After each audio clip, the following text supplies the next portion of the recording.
dipersembahkan oleh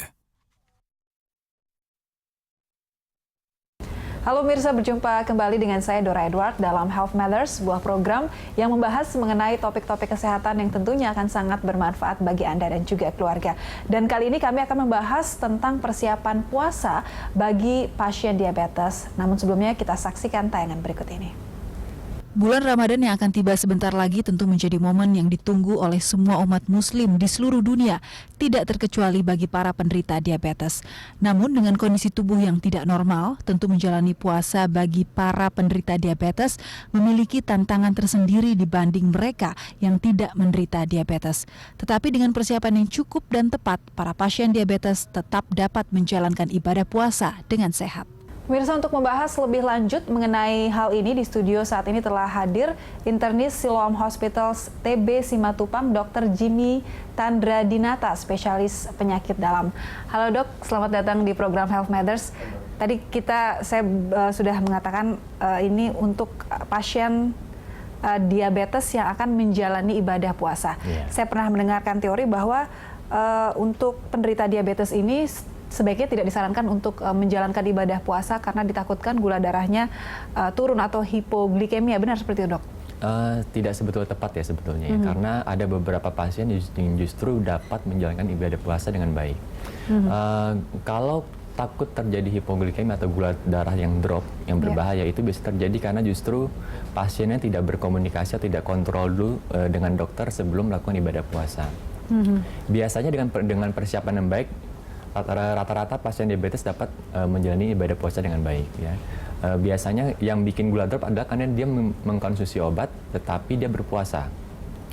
Dan cara minum obatnya biasa berubah ketika dia sebelum berpuasa dan sudah berpuasa. Misalkan kalau sebelum berpuasa dia minum obatnya pada saat pagi hari. Dari pagi hari obat akan bekerja, tapi dia akan makan pagi, makan siang, makan malam, sehingga gulanya tidak akan turun atau drop ke level yang berbahaya. Sebaliknya ketika dia mulai berpuasa, kalau dia masih mengkonsumsi obat tertentu pada saat dia berbuka puasa, pada saat sahur, pada saat pagi hari, maka siang hari dan sore dia tidak akan makan. Jadi pada kondisi tersebut gulanya akan drop karena obatnya bekerja, dan itu bisa berbahaya. Ya, berarti ini konsumsi obat juga harus diperhatikan memang saat menjalani ibadah puasa untuk para penderita diabetes. Selain penurunan gula di dalam darah, bisa hiperglikemia juga ya dok ya? Iya, kalau betul. Berpuasa untuk para penderita diabetes. Bisa dijelaskan dok? Jadi sebetulnya apa sih yang terjadi pada pasien diabetes, diabetes tipe 2 ya? Iya. Itu terjadi yang namanya resistensi insulin. Apa itu insulin? Insulin itu adalah hormon yang dibentuk oleh pankreas untuk memasukkan gula di dalam darah ke dalam sel-sel tubuh. Yang dimaksud dengan resistensi insulin adalah insulin itu tidak dapat bekerja dengan baik. Insulin itu ibarat anak kunci yang membuka pintu sehingga gulanya dari darah masuk ke dalam sel-sel tubuh. Pada diabetes, insulin ini tidak dapat bekerja. Lubang kuncinya rusak. Sehingga dibutuhkan lebih banyak insulin untuk mencoba buka pintu biar gulanya bisa masuk ke dalam sel-sel tubuh. Sel-sel tubuhnya. Pada saat berpuasa, gula di dalam darah saya sudah mulai turun. Padahal sel-sel tubuhnya sudah kelaparan karena gula secara normal pun sudah sulit masuk. Pada kondisi puasa, gula di dalam darah pun sudah turun, sehingga akibatnya sel-sel tubuh semakin kelaparan. Yang terjadi adalah ketika sel-sel tubuh sudah sangat kelaparan, akan terjadi pemecahan glukosa dari liver, dari otot, dari lemak. Sehingga tubuh akan memproduksi hormon-hormon yang merangsang pembentukan glukosa dari dalam tubuh atau gula darah dari dalam tubuh, sehingga akibatnya justru kalau dia puasa berkepanjangan, gulanya akan naik dan bisa berpotensi berbahaya. Ya. Nah, dari dua jenis, ada hipoglikemia, ada hiperglikemia, yang paling berbahaya bagi penderita diabetes untuk menjalankan ibadah puasa itu yang mana, dok? Lebih berbahaya atau hipoglikemia atau gula darahnya turun ya? Turun. Apa konsekuensinya, dok? Kalau memang gula darahnya turun? Ya, kalau turun terlampau jauh sampai yang disebut dengan hipoglikemia itu kurang lebih di bawah 70 mg per desiliter kadar gula darah ya. Itu bisa sampai gejala awalnya mungkin kepala pusing, pandangan kabur, jantung berdebar-debar, tremor atau tangan gemeteran, yang kalau sampai dibiarkan lebih lanjut dapat terjadi sampai penurunan kesadaran atau pingsan. Bahkan jika terlambat ditangani bisa berakibat kematian.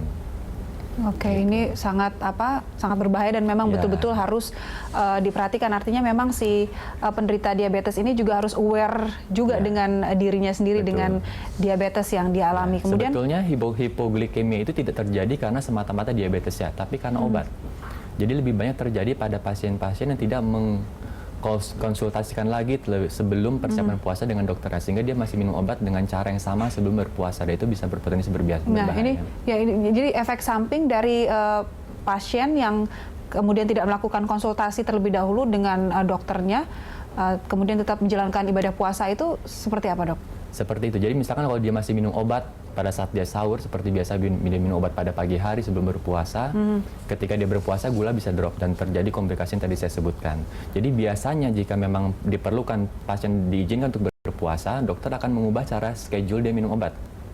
Mungkin obat yang tadi minum pagi kita ganti dia minum ketika sebelum berbuka puasa. Karena setelah berbuka puasa mungkin setelah tarawih dia masih bisa makan, nanti dilanjutin dengan sahur pada subuh hari gitu.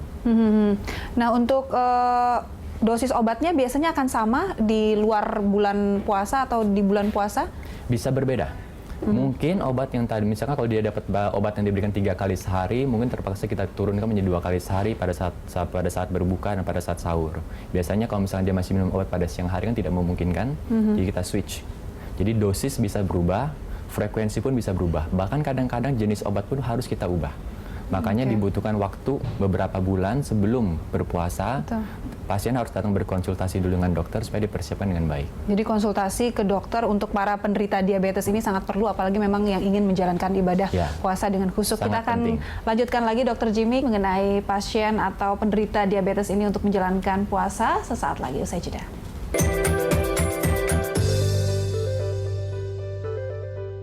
Dipersembahkan oleh